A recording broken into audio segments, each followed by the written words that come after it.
Hello and welcome. I'm privileged to be joined by management guru Charan, a man who needs no introduction, not just to all of you watching there, but to any CEO anywhere in the world, practically. I've had the privilege of interviewing you, Mr. Charan, many years ago, and I asked you about living out of a suitcase. I understand that you've now found roots to settle in. Is that correct? No, it's not correct. I still live out of the suitcase. Okay. I do not live in any apartment. I have one that's locked up, but I am living totally just as I was 10 years ago. And where is this apartment? Dallas, Texas. Okay. So thank you very much once again for joining us. So you've written many books. I've read a couple of them. I've read the one on execution. I've read the one on know-how. Your most recent one is called Global Tilt. Yes. So why this book today? Yeah, the world has changed since the Chinese economy getting so powerful, and there is a shift in the opportunities for growth from advanced countries to emerging markets. If you draw a line roughly at the 31st parallel, there is a big shift in the economic power, center of gravity, and political power. So in this context, how should the companies progress? Where should they change their movements, how to really create a new future for them? That's how the book came. Right. So I'll come to the specific aspects in a moment. How is this tilt today more pronounced, let's say, that the tilt that began perhaps a decade ago or a decade and a half ago when manufacturing began moving to China and Asia? The Chinese economic power really began to shift around 2005. Before that, they were wrestling Americans, Japanese, Taiwanese going in and using labor arbitrage. But in the last 7-8 years, it is where they have accumulated some $3 trillion of reserves, and that they are moving into upper part of the chain, and they are very clear they're going to have innovation, and they are very clear that in a number of industries they're going to be bigger than America. In the automotive industry today, they are #1 in the world.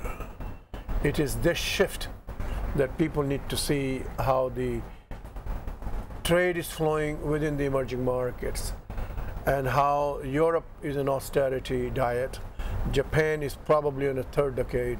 The United States coming back, but the game for growth of 2 billion people coming into middle class is in the emerging markets. That's a major shift. Right. So, and in all your books, you use a lot of examples to illustrate some of these things. So, can you give us 1 or 2 examples of how companies are doing this, or are perhaps losing out because they've failed to move with the global tilt? Well, the first part is for the companies in the advanced countries, is they are still very focused on the advanced countries. They are not quite yet moving into the South. Some are, but moving into the South requires resource reallocation. So companies like GE has clearly moved in. They put a vice chairman in Hong Kong, and they are shifting the resources because that's where the growth is. So companies like GE are succeeding. Companies like Colgate are succeeding. Companies like P&G are succeeding. But other companies have to go a long way. In the emerging market scene, most of the Indian companies, I think rightly so, are focusing below the 31st parallel. There's a lot of affinity, understanding, but there are some exceptions in a positive way. Like Tata's bought Jaguar. They bought technology, they bought a brand. It's a global brand, and they're globalizing it. Similarly, you see Birla's, Aditya Birla Group, they bought Novalis, fantastic job. So those, and then you see Godrej, they are now into the whole below the 31st, 3 continents, and they're driving it. So this is moving in, but that's where most of the FDI is coming. That's where the most of the growth is going to be. That's where most of the middle class is going to be. So this 31st parallel is really what every CEO today should be thinking about? Roughly 31st. Roughly 31st parallel. It goes through Turkey. Right, okay. So how is this global tilt affecting companies who are not moving fast, or what could happen if they don't move fast enough? If they're not moving fast enough, they're going to be limited. Over time, if they don't scale up on a global basis, either they will be able to find segments, or they become a target for takeover. Right. And what's different about the market, the consuming market, below the 31st parallel compared to above, if there is such a They're big comparison? markets. First part of the difference is that there is a very fast changing segmentation. Today's segmentation may not apply tomorrow because more people coming in, more income going in, lifestyle going in. Second, you take India. India is not a one market. It is 25 markets, 28 markets, depend how you slice it. Whereas there's more uniformity in the market in the United States. Right. There's more uniformity market within Germany, within France, that you can do that. Third part is that the income levels are different, but purchasing power is the key thing, and not get confused with the nominal. So, and the lifestyles are evolving. Distribution channels are not quite really there. Infrastructure is quite not really there. So you have to learn the markets there in detail. Right. So you use the example of GE, which has done a lot of work on ground in countries like India, creating products and services which are tailored to this market, and in China as well. Is that one of the approaches that companies should follow as they focus on the new below 31st parallel opportunity? Nothing substitutes learning the local market. Don't sit in the office and just say, I'm going to apply what I know. You go the other way and say, we're going to go to which customers, what's their need, and for that context, what's the way to get there. How are things going to change? You know, coming back to the question of who's going to do it. Now, you've written 2 earlier books on talent. One was called Talent Masters, and there's the Leadership Pipeline.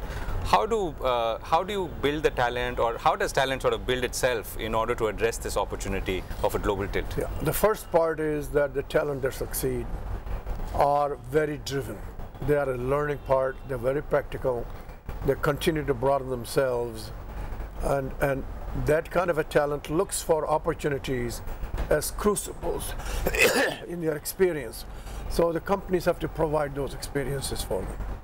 And finally, from an India point of view, how should companies address this market in a more global way perhaps than they've addressed so far? Yeah. I'm not talking about the Tatas and the Birlas who've already captured the sort of... I think most companies of reasonable size, they need to think through that they have to think India is a part of this group below the 31st and develop a global brand in that context.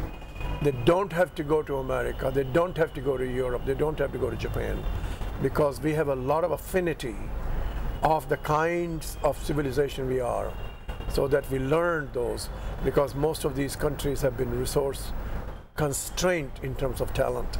Yes, they have other natural resources. There are constraints about infrastructure, there are constraints about institutions. We can do a lot there. Our people are very bright, very hardworking, and I think we ought to mind that market where everybody's coming.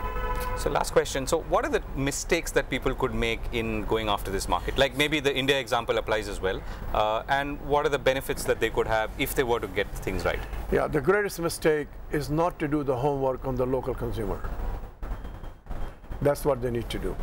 And second mistake is applying the formula that made you successful here. Okay. You got to adopt it. So it's not just a west and a east, but it's also each component of this below the 31st parallel. Below 31st. If you're going to go to Indonesia, many things are similar, but you still need to do the local understanding, logistics, the territory, the consumer, the channels. Some things will be similar, but always work backwards from the consumer. Mr. Charan, thank you so much, and all the best for your new book. Thank you very much.